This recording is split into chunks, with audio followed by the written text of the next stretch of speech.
Warmth hit her first. Not heat, stillness. The kind that presses against the skin and insists you breathe slower.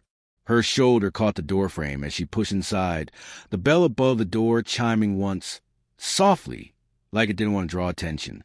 The bar was wrong in a way she couldn't name. Polish would gleam beneath hanging glass lights. Bottles lined the shelves with ceremonial precision. No television, no music, no voices. Just a faint clink of ice somewhere behind the counter. She took one step, then another. Her knees threatened to fold. Behind the bar stood a man who did not move when he saw her. Pale, immaculate, dressed like the night had been tailored for him. His eyes lifted slowly, deliberately, as if panic was something he observed rather than felt. He looked at the blood on her sleeve, the tremor in her hands, the door behind her, not with surprise, with assessment. Mara opened her mouth to speak, to beg, to explain, to lie. But the words tangled in her throat.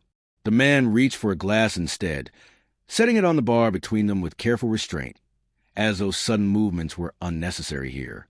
Outside, something past the windows. Inside, the man finally spoke, calm as stone, controlled as a blade sheathed by choice.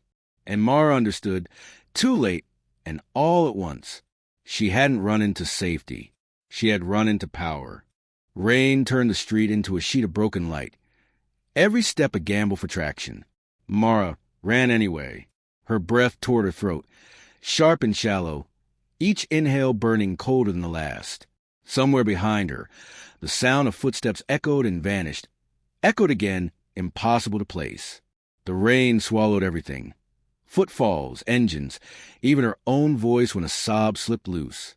Her side throbbed where she clipped the edge of the doorframe on the way out. She hadn't felt it then. Adrenaline had carried her forward, had shoved her into motion before fear could calcify. Now the pain announced itself with every stride, hot and insistent, seeping warmth beneath soaked fabric.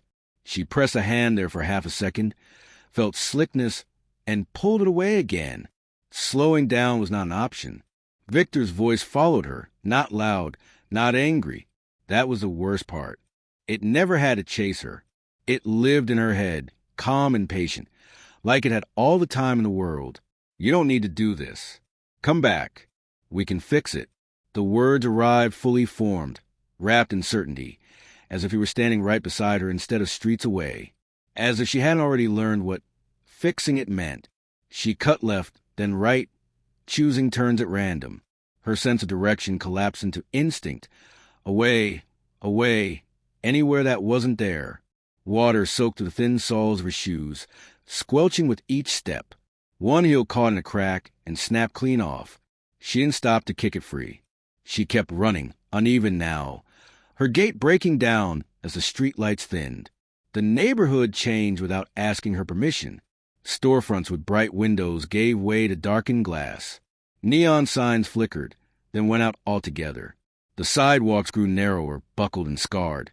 The buildings pressing in closer, their brick faces streaked with age and neglect. The rain fell heavier here, as if it fell differently, slower, more deliberate. Her phone was gone.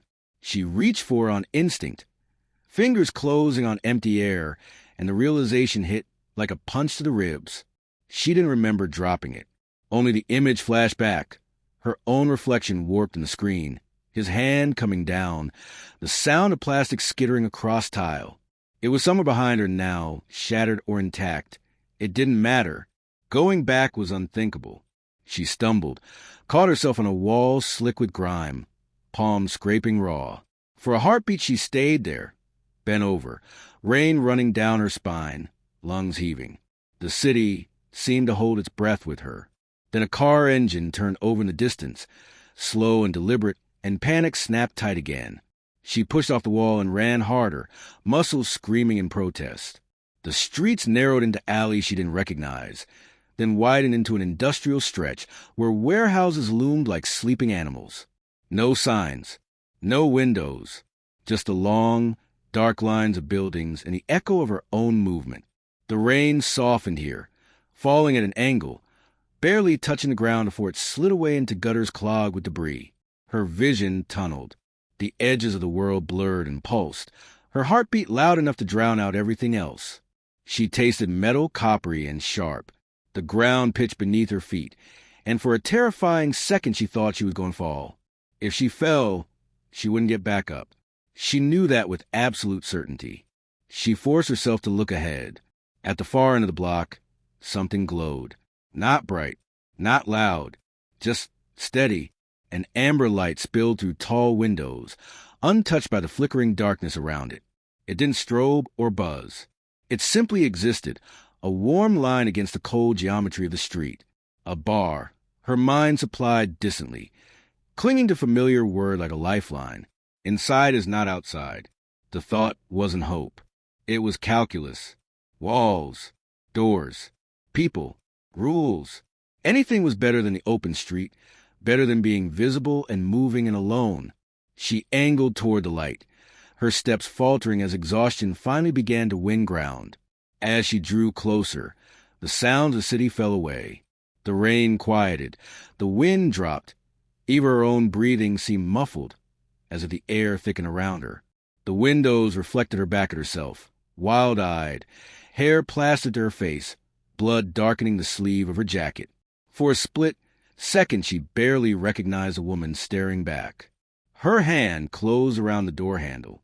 It was warm beneath her palm. She hesitated, just for a heartbeat, long enough for Victor's voice to surface one last time, softer now, almost tender. "You don't belong here." Mara pulled the door open and stepped inside. The door closed behind her with a soft, final sound that felt heavier than it should have. Warmth pressed in from every direction, not the suffocating kind, but a steady, deliberate stillness that wrapped around her skin and slowed her breathing whether she wanted it to or not. The noise of the street vanished, as if someone had turned a dial. No rain, no engines, no pursuit, just quiet, thick and controlled. Mara took one step inside and nearly lost her balance, not from weakness in her legs, but from the abrupt absence of urgency. Her body didn't know what to do without the command to run. Her heart kept racing, stubborn and loud, but the room refused to match it. The bar stretched out before her in polished lines and amber light. Glass globes hung from the ceiling like captured suns, glowing softly, reflected endlessly in mirrors that didn't quite behave the way mirrors should. Dark would gleam beneath her dripping sleeves. Bottles stood in precise rows behind the counter, their labels turned forward as if for inspection rather than use. No music played. No television hummed. No voices filled the space. There were people, or at least shapes that suggested people, seated farther down the bar and at small tables tucked into shadow, but they were unnaturally still, their movements minimal, contained. Heads turned toward her as she entered, not abruptly, not with curiosity, but with a slow, collective awareness that made her skin prickle. Her gaze snagged on the man behind the bar. He stood straight, hands resting lightly on the counter, his posture effortless and exact.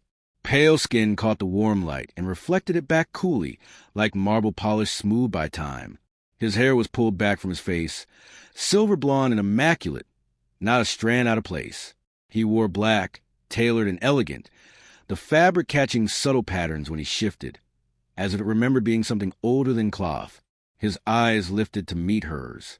They were light, too light, and impossibly steady.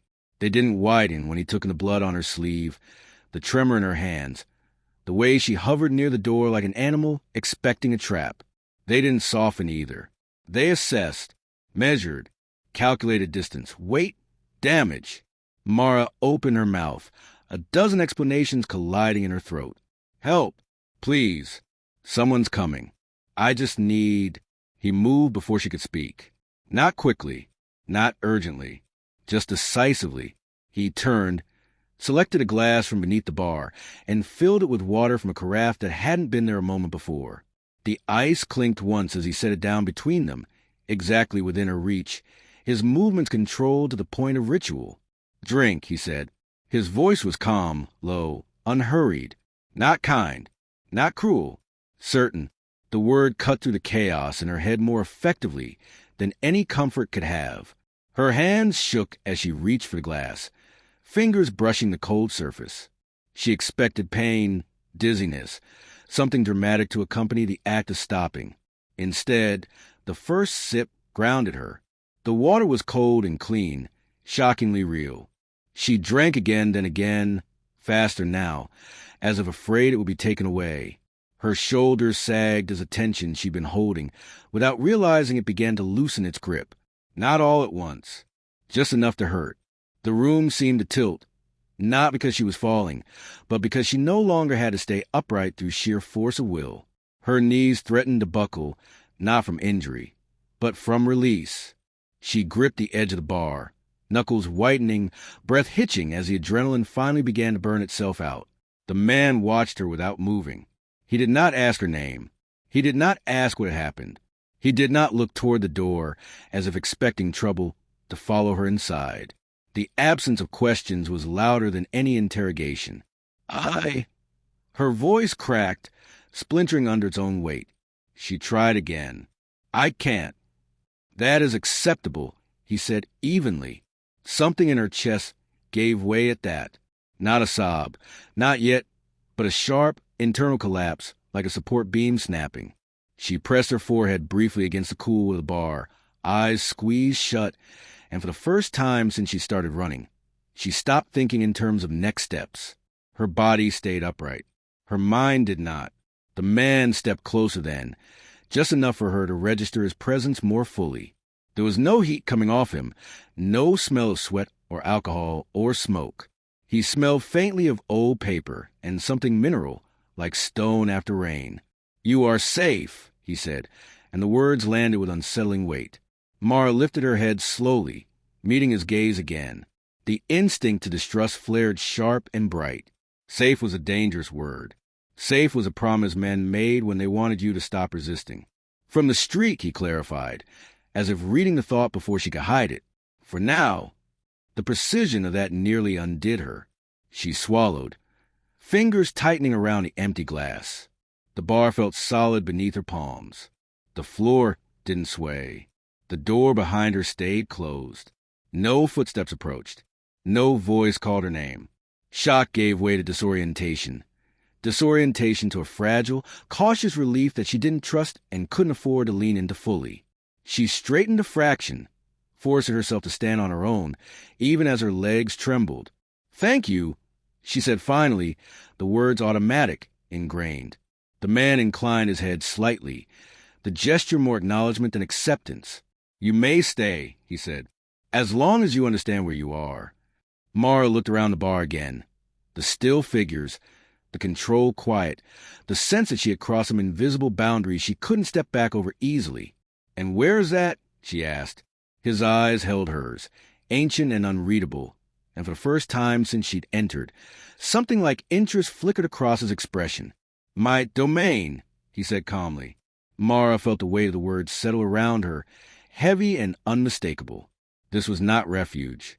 This was territory. Mara expected to be told where to sit, or warned what would happen if she didn't behave, or escorted somewhere out of sight, tucked away until she stopped being a disruption. None of that happened.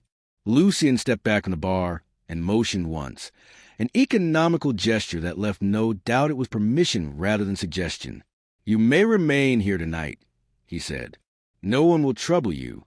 Tonight, the word landed gently, deceptively small. Relief loosened something in her chest, just enough for her to breathe more deeply. She nodded, unsure what the correct response was in place like this, and followed when he turned and moved down the length of the bar. The space revealed itself slowly, as if it preferred to be discovered rather than explained. Tables arranged with careful symmetry. Chairs placed at precise angles. None pulled out too far, none askew. The floorboards didn't creak beneath her weight. The air smelled faintly of citrus and old wood, layered over something metallic she couldn't quite place. People moved around her with quiet efficiency. A woman in dark attire passed by carrying a tray of glasses, her footsteps soundless, her eyes sliding over Mara without pausing. A man wiped down a table that was already spotless, his movements practiced, exact. No one spoke unless necessary. When they did, it was in low tones, words clipped and contained. Lucian did not introduce them. They did not introduce themselves. He indicated a small table near the wall, close enough to the bar to remain visible, far enough to suggest separation. A folded cloth and another glass of water waited there, untouched. "You may rest," he said. "You will not be disturbed." Mara lowered herself into the chair, muscles protesting as they finally registered fatigue. She half expected the seat to be uncomfortable, a reminder that this was conditional hospitality. Instead, it fit her body perfectly. The height exact, the support firm but yielding. Too perfect. She wrapped the cloth around her bleeding side, pressing gently. The pain had dulled to a persistent ache, manageable for now. No one rushed over with first aid. No one demanded to see the wound. The lack of intrusion was almost disarming. Time passed, or something like it. She sipped the water slowly, aware of every swallow, every rise and fall of her chest. Her pulse gradually settled into something resembling normal. The urge to bolt, constant, screaming, quieted to a low murmur at the base of her spine. "This is safe," a part of her whispered. Another part listened carefully for the cost. As she looked around, details began to surface. There were mirrors behind the bar, but none elsewhere. Not on the walls, not in the corners where reflections naturally gathered. The light was warm but directionless, casting no harsh shadows, no obvious source. She searched for a clock out of habit and found none. No digital glow, no ticking hands, nothing to mark the passage of minutes. The doors caught her attention next. The front entrance sat exactly where she'd come through it, solid and closed. There were others, at least two she could see, but they were unmarked, their handles discreet, their frames flush with the walls. She watched one as a staff member passed through it, the door opening silently, closing just as soundlessly behind them. No click of a lock, no sign it could be open from her side. Lucien remained behind the bar, speaking quietly with one of the staff. He did not look at her, but she felt his awareness like a weight in the room, constant and unblinking.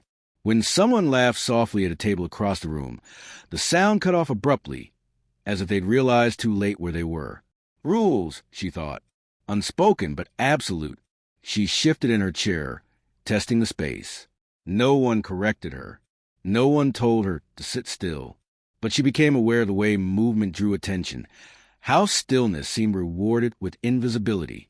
When she stayed quiet, eyes down, the room flowed around her like water around a stone. Curiosity crept in where fear had been. What kind of place ran this smoothly? What kind of man commanded this level of obedience without raising his voice? Lucien's gaze found her again, brief but deliberate, not checking on her, accounting for her. A chill traced her spine, subtle and unwelcome. Still, the relief was real. Her body leaned into it despite herself. Her shoulders loosened, her jaw unclenched. For the first time in what felt like years, no one was telling her where to go, what to say, how to exist. The silence here was not oppressive. It was structured, contained, almost reverent. She could disappear into it, she realized, slip between the rules and let herself become small and quiet and unnoticed. The thought was tempting and terrifying, because safety that required erasure was not safety at all. Mara glanced once more at the doors, the mirrors that weren't there, the man who ruled the room without force. She wrapped the cloth tighter around herself, a small, instinctive gesture of ownership, and stayed where she was. Safe for now. Watched, always. The first sign came not from sound, but from stillness. The low murmur of the bar didn't stop. There was no dramatic hush, no sudden tension, but something subtle shifted. A woman at a nearby table paused mid-gesture, her glass hovering an inch above the wood before she set it down untouched. One of the staff straightened, eyes flicking briefly toward the front door before returning to their task. Lucien's posture changed by a fraction, his shoulders aligning as if something had clicked into place. Mara felt in her chest before she understood it. That old, familiar tightening, the instinct that had learned over time to recognize danger before it announced itself. The door opened.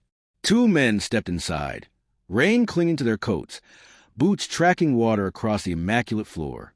They did not hesitate, did not gawk. They moved with the casual confidence of people accustomed to entering spaces that did not belong to them. The first was broad-shouldered, thick through the neck, his presence filling the doorway even after he stepped aside. His hair was cropped close, his expression flat and unreadable. He scanned the room once methodically, eyes lingering just a beat too long on every face. The second followed more slowly, leaner, sharper. His smile came easy, a practice curve that never reached his eyes. He adjusted his cuff as if he were entering a business meeting rather than a bar that hummed with unspoken rules. Mara's stomach dropped. She didn't know them, not consciously, but her body recognized the type. Men sent to retrieve, not to ask. Men who believed their authority preceded them. She lowered her gaze instinctively, heart hammering, and then caught herself. The movement was too familiar, too rehearsed. She forced herself to look again, keeping her face carefully neutral. The broader man spoke first, his voice carrying easily without effort. "Evening." No one answered. The smile on the second man's face widened a fraction. "Relax," he said lightly. "We're just looking for someone." Lucien did not turn around immediately. He continued polishing a glass, his movements unhurried, precise. When he finally faced him, his expression was politely attentive, as if they were no different from any other patrons. "This is a private establishment," he said. "If you intend to drink, you may take a seat." The broad man's eyes flicked to Mara then, sharp and assessing. Just a glance. Just long enough. Her breath caught. "Not here to drink," the smiling one said. "We're here on behalf of an associate, a man who's missing something of his." The word landed like a brand. Mara's fingers curled into the edge of the table, nails biting into the wood. Victor's voice echoed faintly in her mind, calm and certain. "You belong to me." Lucien's gaze did not follow theirs. He did not look at Mara. That somehow made it worse. "This establishment does not traffic in lost property," Lucien replied, "nor does it host private disputes." The broad man took a step forward, not aggressive, just testing the distance. "See, that's the thing. This isn't a dispute. It's a retrieval." The smile sharpened. "We were told you value discretion." Lucien set the glass down. The sound was soft. "Final. I value order," he said, "and you are disrupting it." The air shifted, not dramatically, not visibly, but Mara felt it press against her skin, heavy and deliberate, like a held breath. The men seemed to feel it too. The broad one's shoulders tensed. The smile faltered, just barely. Silence stretched. Then Lucien moved, not toward them, but past them, gesturing subtly to a member of the staff. A woman appeared at his side without a sound, leaned in as he murmured something too quiet for Mara to hear. She nodded once and disappeared through one of the unmarked doors. "You may leave," Lucien said calmly. "Now." The smiling man let out a soft laugh. "Don't even want to know who we're talking about?" "I already know," Lucien replied. That landed. The broad man's jaw clenched. His gaze flicked again toward Mara, longer this time. Measuring, remembering. "We'll pass along the message," the smiling one said slowly. "But he won't like it." Lucien inclined his head, a gesture of impeccable politeness. "I am accustomed to that." For a moment, Mara thought they might push it further, thought the men might reach for violence or threats or something loud and irreversible. Instead, they turned. Their boots echoed as they crossed the floor, the sound jarring in its normalcy. The door opened. Cold air rushed in, carrying the scent of rain and oil in the city beyond. Then it closed again, sealing the bar back into its controlled quiet. Mara's pulse roared in her ears. She waited for relief to come. It didn't. Her gaze lifted to Lucien despite herself. He was already watching her now, openly, his expression unreadable, not apologetic, not reassuring, informed. "They won't stop," she said before she could think better of it. Her voice sounded steadier than she felt. "No," Lucien agreed. "They will not." The certainty in his tone sent a chill through her that had nothing to do with fear of the men outside. Hiding, she realized, was not an ending. It was an intermission. And someone else was deciding when it would be over. The bar did not return to normal after the men left. It settled. The quiet deepened, compressing the space until Mara felt it in her bones. Conversations resumed in low murmurs. Glasses were lifted, chairs shifted. But everything moved with heightened precision, as if the room itself were aware it had been tested and found intact. Lucien did not ask her to move. He did not approach her immediately. He returned to the bar and resumed his place behind it, hands resting lightly on the surface. Posture immaculate. Control reasserted. Order restored. That, more than anything, unsettled her. Mara stayed where she was, every nerve humming. The encounter replayed itself in fragments. The way the men had looked at her, not with urgency but confidence. The way Lucien had dismissed them without raising his voice. The way no one had stepped in front of her, yet no one had needed to. "You knew them," she said finally. Her voice cut through the ambient quiet with surprising force. A few heads turned. Lucien's eyes lifted to meet hers. "I knew of them," he corrected. "And you knew why they were here." "Yes." Anger flared sharp and immediate, burning through the lingering fear. "You let them in." Lucien studied her for a moment, as if recalibrating. Then he stepped out from behind the bar and crossed the space between them with measured ease. Each footfall was soundless, intentional. "They were never a threat to you," he said. Mara laughed once, short and incredulous. "You don't get to decide that." The corner of his mouth twitched, not amusement, but something like acknowledgement. "I already have." She pushed to her feet, chair scraping softly against the floor. The movement drew attention again, subtle but unmistakable. Lucien did not tell her to sit. He waited. "What are you?" she demanded. The question hung between them, raw and unpolished. "Not who. What?" Lucien did not answer immediately. Instead, he turned slightly and lifted his hand, palm up. The light above them flickered, not dimming, not brightening, but bending, as if refracted through water. The air grew dense, pressing against Mara's skin. Her breath caught. "Observe," he said quietly. She felt it before she saw it. A pressure behind her eyes, a pull toward him that had nothing to do with attraction. The shadows in the room shifted, elongating, responding to his presence like living things.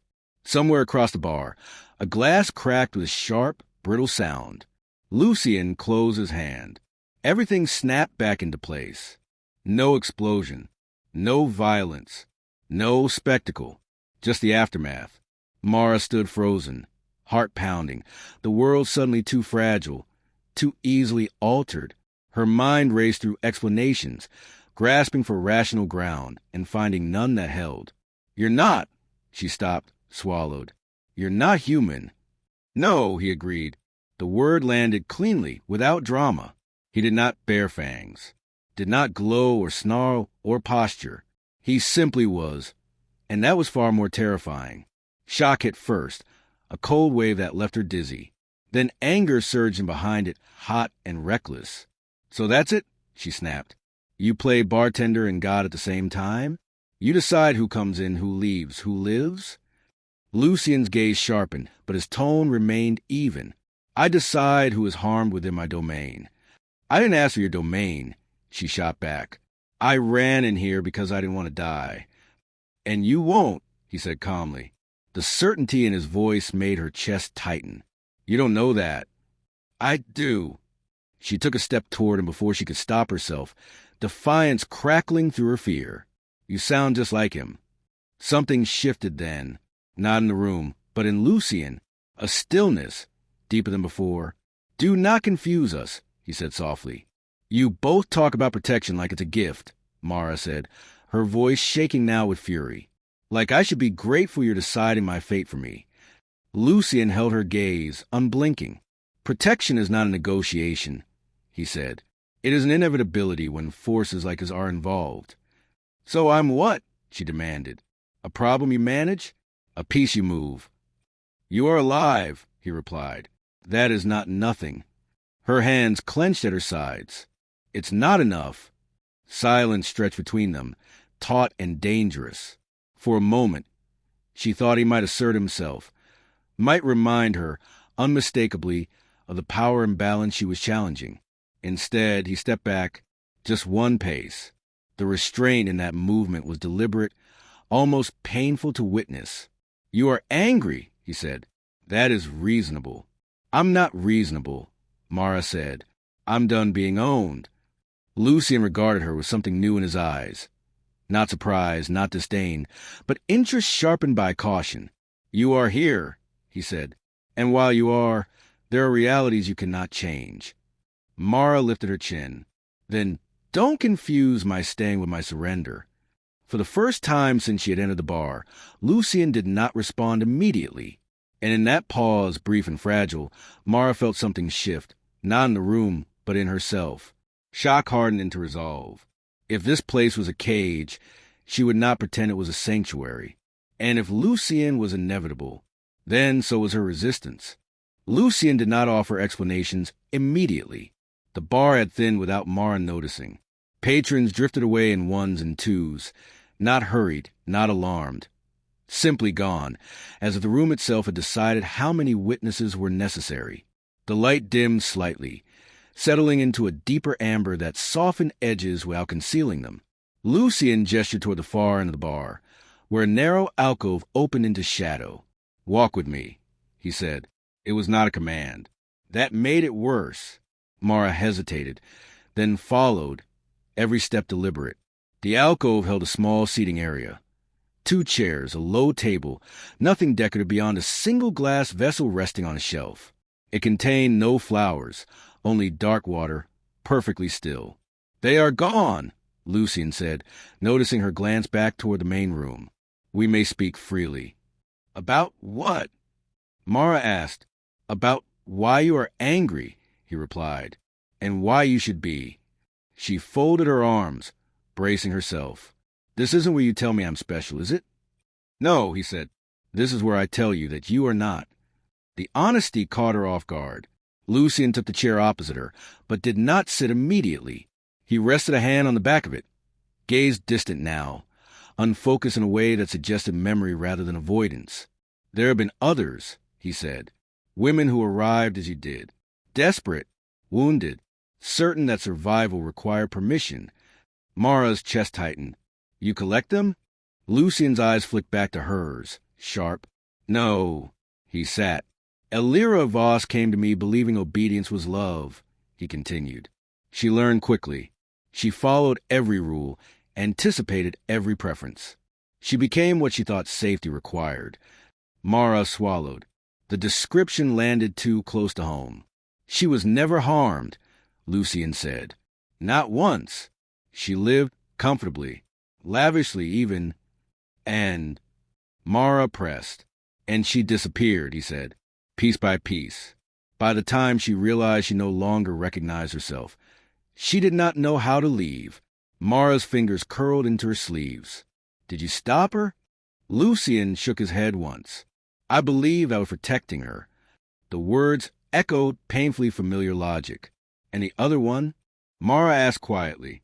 Lucian's expression changed at the name that followed, not dramatically, but enough. "Seraphine Moreau," he said. She did not submit. She argued, challenged, tested limits. A flicker of something, fondness, perhaps, crossed his face, or regret sharpened by time. She believed love should be chosen daily, he continued, not enforced by power. She wanted partnership, equality. Mara's heart sank. She already knew where this was going. "I could not allow the risks that came with her freedom," Lucian said. "Enemies exploit weakness. Choice creates unpredictability." "So you took it from her," Mara said flatly. "I restricted it," he corrected. The distinction rang hollow. "She resented me," Lucian said, until resentment curdled into despair. "She did not leave because she could not. She stayed because she hoped I would change." Mara exhaled slowly. "Did you?" "No." The word was quiet, absolute. "She died knowing I loved her," he said, "and knowing it was not enough." Silence filled the space between them, heavy and unyielding.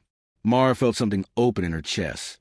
Not sympathy, exactly, but understanding edged with horror. "You're telling me this," she said carefully, "because you think excuses you." Lucian looked at her steadily. "No, I am telling you because you deserve to see the pattern. A chill crept over her skin. Alira surrendered herself. He went on. Seraphine resisted me. Different paths. Same end. Mara's pulse thudded in her ears. She saw it then, clearly, unmistakably. Two futures branching from the same starting point, both leading to erasure. And which one am I supposed to be? She asked. Lucian did not answer right away. That, he said finally, is what remains to be determined. The dread settled deep, cold and suffocating. Not fear of him exactly, but fear of inevitability, of becoming a story he told someone else one day, a cautionary tale framed as wisdom. You don't feel guilty, Mara said. Lucian considered the word. I feel regret, he said. Guilt implies wrongdoing. I did what I believed was necessary. Mara stood abruptly, chair legs scraping softly against the floor. That's what Victor says, too. Lucian did not deny it. That's how this works, she went on, voice trembling now with restrained fury. You dress control up as protection. You tell yourself the outcome justifies the cost. And somehow, it's always a woman who pays. She met his gaze, unflinching. I won't be Alira, she said, and I won't be Seraphine. Lucian studied her, something unreadable flickering beneath the surface. You believe defiance will save you. I believe choosing myself might, Mara replied. For a long moment, neither of them spoke. The glass vessel behind Lucian remained perfectly still, its dark surface unbroken. Mara turned away before he could respond. The story stayed with her as she walked back toward the light of the bar, two ghosts flanking her steps, not as warnings meant to frighten her into obedience, but as proof of what happened when choice was taken away gently, patiently, in the name of love. Empathy had opened the door. Resolve closed it. Whatever Lucian was, whatever power he claimed, she would not become another memory he justified to himself. The realization did not arrive all at once. It surfaced the way rot does, quietly, beneath something polished, revealed only when pressure's applied in just the wrong place. Mara noticed it first in the way the staff moved, not the precision. That had always been there, but the timing, a pause before doors opened, a glance exchanged too quickly to be coincidence. Conversations had stopped not when she approached, but when Lucian entered the room. Information was moving, just not through her. She sat at the same table she had occupied since arriving, watching the amber light pool and shift across the floor, listening to the muted cadence of the bar. Her body had learned the rhythm now, when to be still, when movement would draw notice. That knowledge sat uneasily in her chest, too close to habit. She caught fragments of words as someone passed nearby. Not names, not plans, distances, directions. Closer. The word lodged itself in her mind.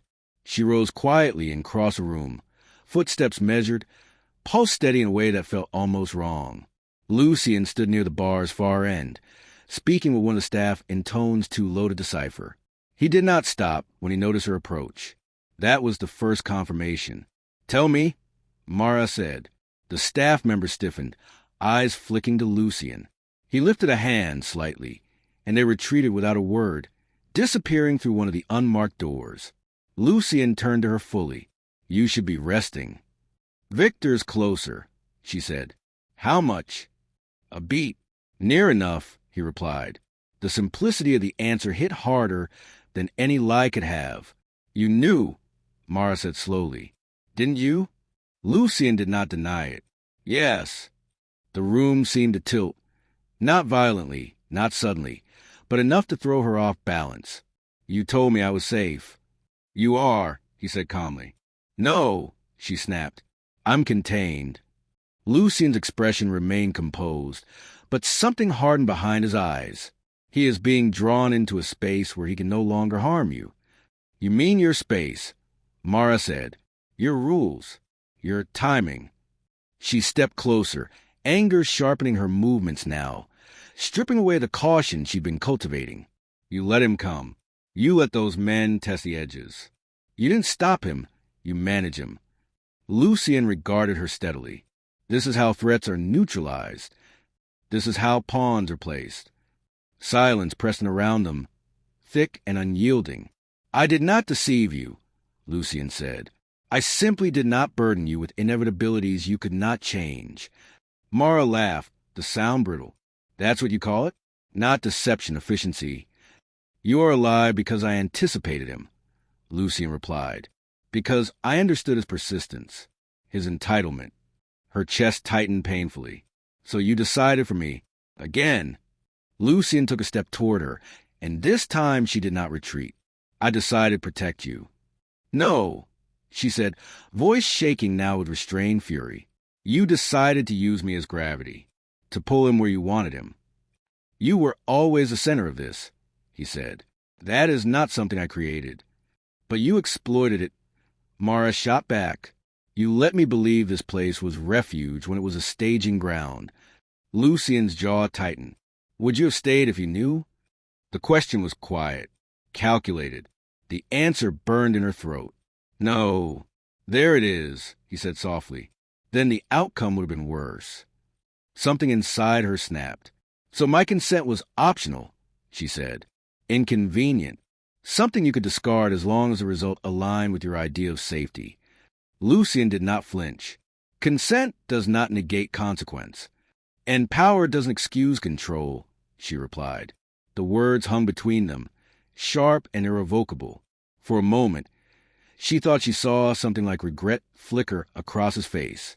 Not guilt, never guilt, but acknowledgement, brief, fleeting. Then it was gone. "You are angry because you see the truth now," Lucian said. "That this world does not allow clean victories." "No," Mara said quietly. "I'm angry because you turned my fear into leverage."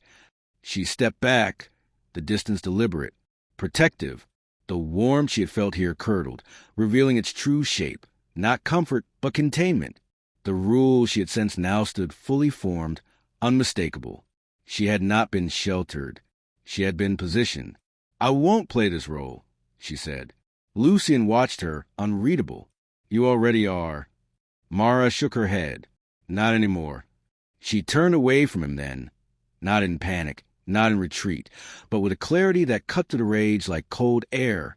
She returned to her table, gathered a few things she had been given, and sat down with her back straighter than before. The bar no longer felt like sanctuary. It felt like a chessboard, and she had just realized she wasn't watching the game. She was on it. The anger settled into something sharper, more controlled. The illusion had shattered, and in its place stood a single, undeniable truth. If she wanted to survive this, she would have to stop waiting for permission, even from a vampire king who claimed to be saving her. The door opened without ceremony. No crash of thunder, no dramatic pause, just a quiet, deliberate sound of wood meeting air, as if the bar itself had been expecting him. The temperature shifted subtly, the amber light seeming to pull inward, drawing shadows closer to the walls. Mara felt it before she saw him. Her spine went rigid, muscles locking as instincts surged hot and immediate. The room narrowed to a single point, every sense snapping to attention. She did not turn right away. She didn't have to. Victor Hale stepped inside like he belonged there. He was immaculate, dry, composed. His coat fit him perfectly, dark fabric unmarked by rain or haste. His hair was neatly combed, his expression calm, almost relieved. The kind of man who entered spaces, assuming they would make room for him. His eyes found her instantly. "Mara," he said warmly, "there you are." The sound of her name from his mouth sent a jolt through her chest, sharp enough to steal her breath. For a split second, fear threatened to drag her backward into old reflexes, to shrink, to appease, to disappear. She stayed where she was. Victor smiled, slow and satisfied, and turned his attention briefly to Lucian. "Interesting place you have," he said. "Hard to find. But nothing that's meant to stay hidden ever really does." Lucian did not reply. He had moved already, so subtly most wouldn't notice, positioning himself between Victor and the rest of the bar. The air around him tightened, pressure building like a storm held back by sheer will. Power coiled beneath his stillness, restrained but lethal. Victor noticed. His smile widened. "I appreciate you keeping her safe," Victor continued. "But I'll take it from here. Mara's hands clenched at her sides. "She is not leaving," Lucian said, his voice low, final. Victor chuckled softly, as if indulging a child. "She doesn't get to decide that." The words hit her like a slap. Lucian's restraint cracked. The light above them flickered violently, shadows surging toward Victor like living things. The floor vibrated beneath Mara's feet. She felt the air thicken, compressing, as Lucian's intent sharpened into something unmistakably lethal. Victor's confidence faltered for the first time, but only for a heartbeat. Then Mara stepped forward. "Stop." The word cut through the pressure, like glass through silk. Lucian froze. Victor turned to her, surprise flashing briefly across his face before smoothing back into familiarity. "Mara," he said gently, "come here." She didn't move. "You don't get to call me that anymore," she said. Silence fell. Not the controlled quiet of the bar, but something raw and exposed. Every eye was on her now, but she felt none of it. There was only Victor, only the space between them. "You're confused," Victor said. "You've been through a lot. Let's go home." "There is no home," Mara replied. Her voice trembled, not with fear, but with the effort of standing her ground. "There was only you deciding who I was allowed to be." Victor's brow furrowed slightly. "I took care of you." "You own me," she said. "You told me what to wear, who to speak to, what I felt. You called it love, so I wouldn't call it what it was." Victor shook his head, almost pitying. "You needed structure. So did you?" Mara shot back. "You just couldn't stand not being the center of it." Lucian's presence loomed behind her, heavy with barely contained violence. She felt it like heat against her back. She lifted a hand without turning around. "No," she said quietly. Lucian stilled. Victor watched the exchange with dawning irritation. "You see," he said, "this is what happens when you give her illusions of power." Mara laughed, softly, incredulously. "You never understood," she said. "You thought fear was loyalty. You thought silence was consent." She stepped closer to him now, every instinct screaming, but she didn't stop.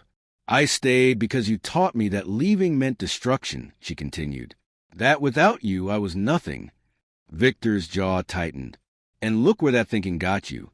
She met his gaze, steady and unflinching. "It got me here. Standing, speaking, choosing." The word hung in the air, heavy and undeniable. "You don't own me," Mara said. "You never did." Victor's mask cracked, anger flashing through the calm. "You don't get to decide that." "I already have." For a moment, no one moved. Then Victor smiled again, but it was brittle now, forced. "You'll regret this." Mara turned her head slightly, finally acknowledging Lucian behind her. "And you," she said, her voice firm, "don't mistake this for permission." Lucian's power receded, the pressure lifting slowly, reluctantly. His gaze was fixed on her, not commanding, not protective. Listening, Victor took a step back, reassessing, recalculating. The certainty he'd carried in with him had fractured, and he knew it. Whatever claim he believed unassailable had just been stripped bare, named, rejected. "This isn't over," he said. "No," Mara agreed. "It is." The authority in her voice startled even her. Victor left the way he came, without triumph, without control. The door closed behind him with the same quiet finality as before. Mara stood trembling in the aftermath, heart pounding, legs weak, but she did not fall. Lucian remained silent. For the first time since she'd run into his bar, power did not decide the outcome. She had. The bar breathed again, not with relief exactly, but with release. The air loosened, the pressure that had defined the space since Victor's arrival dissolving into something softer, more human. Conversations resumed in careful tones. Glasses clinked. Someone laughed quietly, the sound tentative, as if testing whether the world would allow it. Victor was gone, not chased, not destroyed, simply stripped. Whatever authority he had carried into the room had been dismantled word by word, exposed and emptied until there was nothing left to enforce. His power had depended on belief. Mara had withdrawn it. She stood where she was for a long moment after the door closed, letting the tremor run its course through her limbs. Her heart slowed, her breathing steadied. The fear that had once owned her name loosened its grip, retreating into something distant and manageable. Lucien did not move to fill the silence. When he finally spoke, his voice held no command. He will not return. Mara turned to face him fully now. The vampire king stood exactly where he had been during the confrontation, but something fundamental had shifted. The room no longer bent around him. His presence was still formidable, ancient, controlled, lethal, but it no longer pressed against her will. "You could have ended him," she said. "Yes, and you didn't." Lucien inclined his head slightly. "You chose a different ending." Mara searched his face, looking for the familiar weight of inevitability. It wasn't there. Not gone, but contained, held back deliberately. "You're releasing me," she said. Not a question. Lucien met her gaze. "I am relinquishing my claim." The words were precise. Careful, not softened, not dressed up as generosity. A release, not a gift. "For how long?" she asked. "For as long as you decide," he replied. Something warm and unfamiliar spread through her chest. Not gratitude, not affection, but ownership. Of herself. Of the moment. She nodded once. Good. The bar felt different now. The symmetry remained. The rules still visible if you knew how to look, but they no longer wrapped around her like invisible restraints. The doors did not seem so final. The mirrors she hadn't seen before no longer mattered. She walked slowly through the space, not because she needed permission, but because she wanted to feel the ground beneath her feet. No one watched her with expectation. No one tracked her movements. At the threshold of the bar, she paused, hand resting lightly against the door. Outside waited uncertainty. Consequences. A world that would not bend itself into safety. Inside waited power. Control. Comfort that came with conditions. She turned back once more, meeting Lucien's gaze across the room. "This place," she said, "doesn't get to define me." Lucien's expression softened. Not into possession, not into longing, but into respect edged with restraint. "I would expect nothing less." Mara opened the door. Cold air rushed in, sharp and real, carrying the scent of rain and asphalt and unfinished nights. She stepped forward, not running, not fleeing, but choosing movement on her own terms. She did not know where she was going yet. She only knew this. No one would decide it for her again. The door closed behind her, not as a barrier, but as punctuation, and for the first time, the silence that followed belonged to her.